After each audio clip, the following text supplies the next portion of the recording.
estimated 50 billion chicken are slaughtered, along with almost 2 billion pigs and a half billion of sheep. That's a lot of animal to feed 8 billion people on Earth.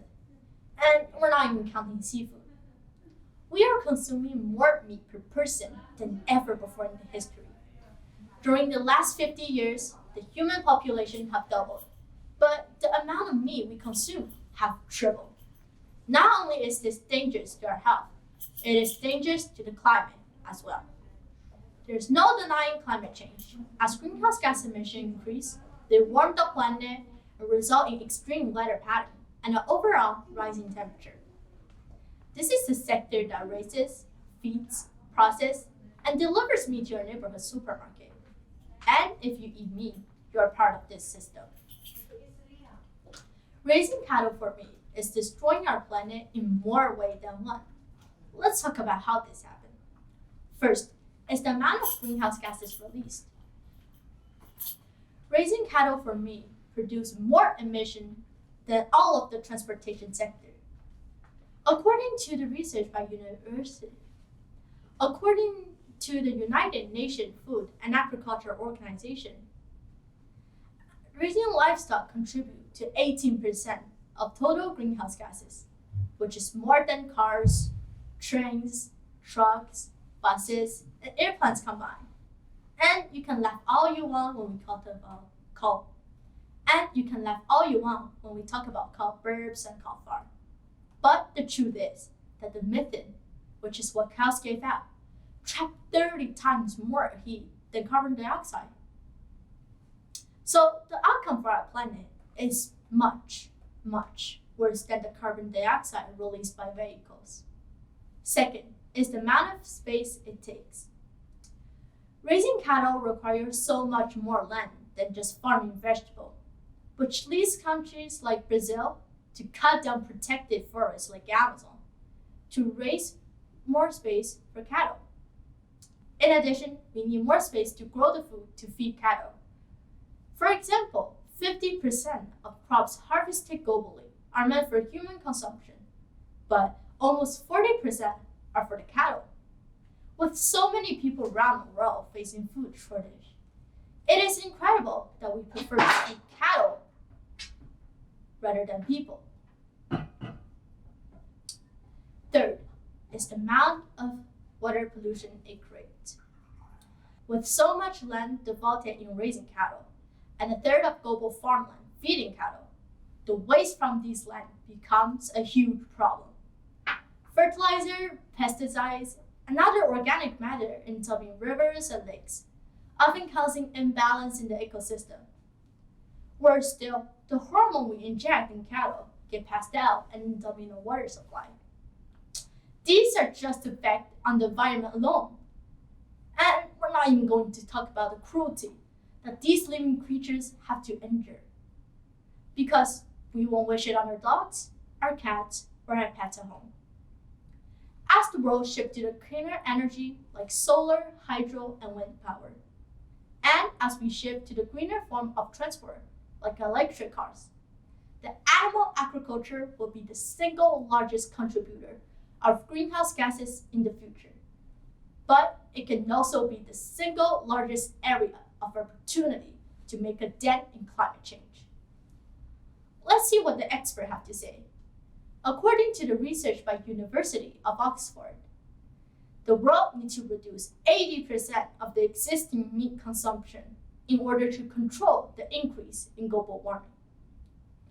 And the United Nations Climate Change Report mentioned that it will be beneficial for both climate and human if people in developed countries consume less meat. So reducing our consumption of meat is not just an option anymore. It's a must. It's not a matter of how quickly we transition. I know that you're thinking you're just a person. Can you really make a change?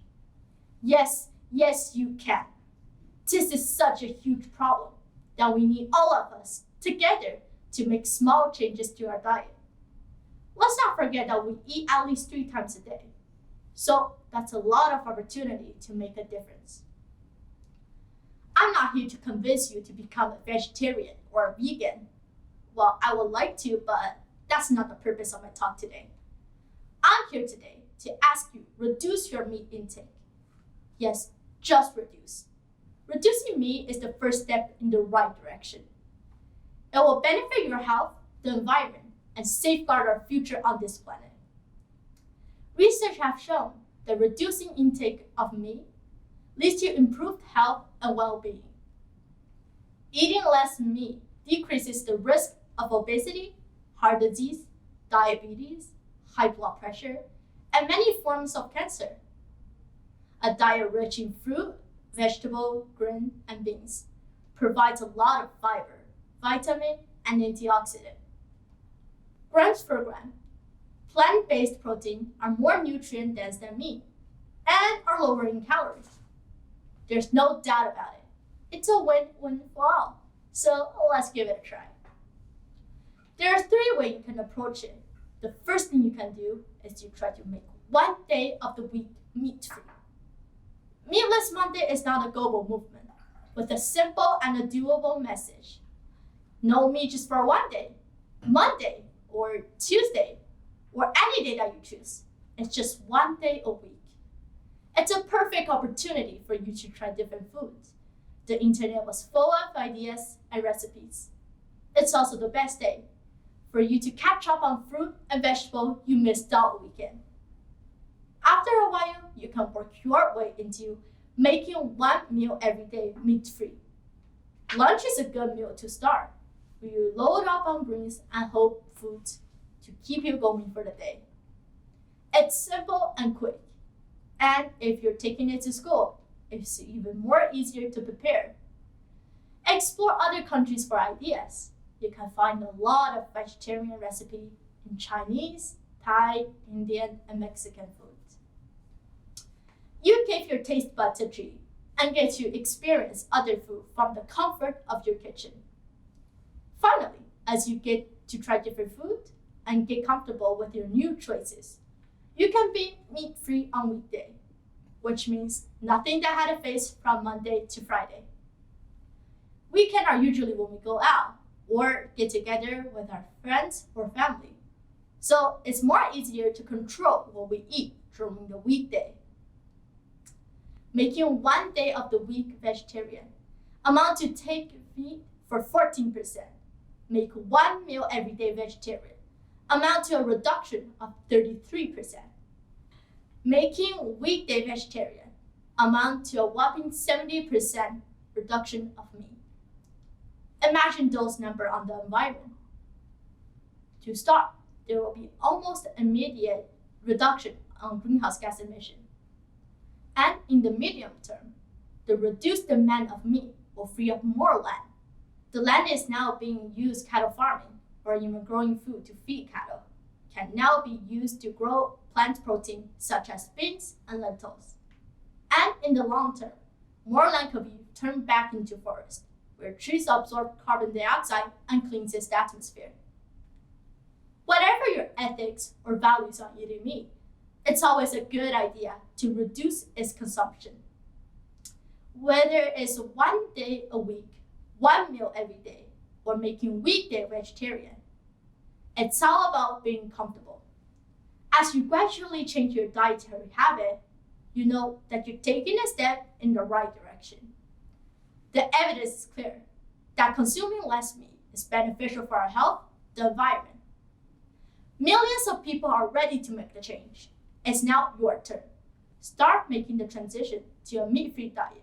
You'll be doing your body and the planet a huge favor.